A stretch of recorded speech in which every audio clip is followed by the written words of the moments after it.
KBS 7시 뉴스 함께하고 계십니다. 지금 시각은 7시 28분입니다. 하반기를 앞두고 달라지는 도로교통법들이 많습니다. 안전을 위해서 운전자들께서 꼭 알고 계셔야 할 내용들을 오늘 짚어보겠습니다. 자, 도로교통공단 안전교육부 이우혁 교수와 함께하겠습니다. 어서 오십시오. 네, 안녕하십니까. 네, 자, 먼저 달라지는 도로교통법 어떤 것들이 있습니까? 네, 하반기에는 국민의 안전과 편리를 위해서 도로교통법 개정안이 총 7가지가 시행이 됩니다. 네. 새롭게 시행되는 도로교통법 7가지는 음주운전 방지장치 도입, 일종 자동면허 신설, 연 1회 보호구역 실태조사, 보험사기 범죄자의 운전면허 취소 및 정지, 운전학원 강사 등 진입규제 완화, 그리고 운전면허증 자격증 대여 및 알선 금지, 그리고 자율주행차 시범운전자 안전교육 의무화가 있습니다. 이 중에 자율주행차 시범운전자 안전교육 의무화는 교육 프로그램 제작 등에 좀 시간이 소요가 돼서 25년 3월 20일부터 시행이 됩니다. 그래서 하반기에 시행되는 도로교통법은 국민의 안전 그리고 편리뿐만 아니라 미래에 다가올 자율주행 시대도 대비함이라고 생각을 해주시면 좋을 것 같습니다. 예, 하나씩 자세히 들어보겠습니다. 일종 자동면허가 신설이 되네요. 이게 사실 큰 변화 아닙니까? 네, 굉장히 큰 변화라고 할 수가 있겠는데요. 일종 보통 면허에 이제 자동 변속기 조건이 추가가 됩니다. 기존에는 이제 일종 보통 운전면허는 이제 수동 변속기만 있었죠. 그런데 하반기부터는 일종 자동 면허에 자동 변속기 그리고 수동 변속기 이제 둘 중에 하나를 선택을 할 수가 있습니다. 네. 그래서 이 일종 자동 면허를 취득한 운전자들은 일종 보통 면허로 운전할 수 있는 차량 중에 자동 변속기가 장착된 차량만 운전이 가능하다라는 점 알고 계셔야 되고요. 예를 들어서 11인승 승합 자동차를 이제 운전을 하려고 하는데 그 자동차가 만약에 수동 변속기가 장착이 되어 있다라고 하면은 그 자동차를 운전을 할 수가 없고요. 자동 변속기가 장착이 되어 있는 경우에만 운전을 할 수가 있다라는 겁니다. 그래서 이 신규 면허 취득자들에게 약간 선택권을 좀 더 다양화시키는 그런 법안이라고 생각을 해주시면 좋을 것 같습니다. 예, 일종 자동 면허가 생기는 이유는 아무래도 차량 형태가 좀 많이 바뀌었기 때문이겠죠. 예, 맞습니다.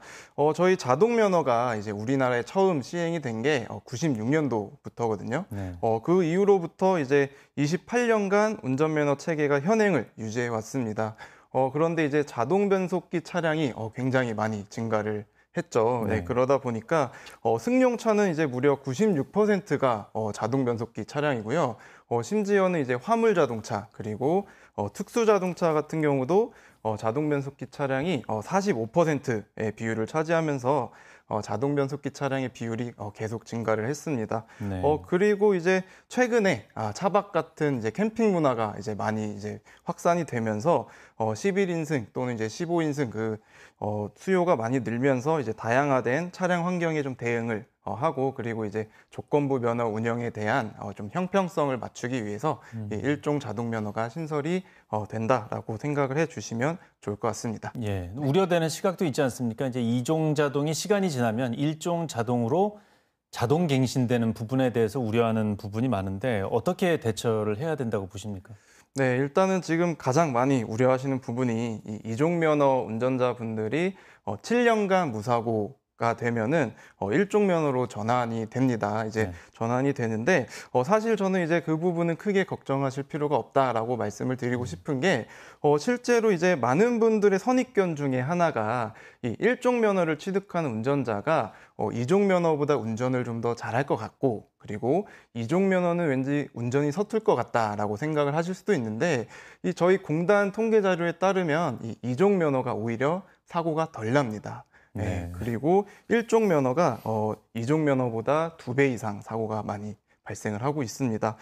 그리고 이제 일종 면허로 전환이 되면 일종 면허랑 같은 적성 검사를 받아야 되기 때문에 운전의 자격에 대한 그런 것들은 걱정하지 않으셔도 될 것 같습니다. 예.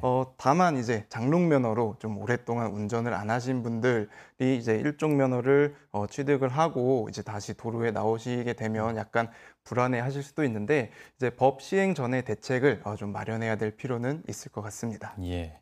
그리고 또 음주운전 방지 장치가 도입이 되는데 어떤 장치입니까?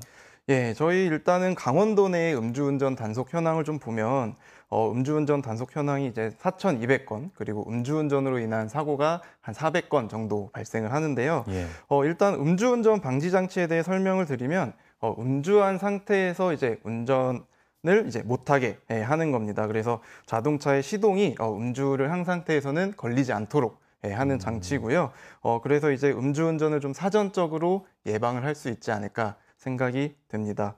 그리고 이제 법의 내용을 보면 5년 이내에 2회 이상 단속된 상습 음주운전자들은 이제 면허를 재취득할 시에 음주운전 방지 장치 부착 조건부 면허를 취득을 해야 되고요. 네. 이 면허를 취득을 해야 하고 나서는 음주운전 방지 장치가 장착된 차량만 운전을 할 수가 있습니다.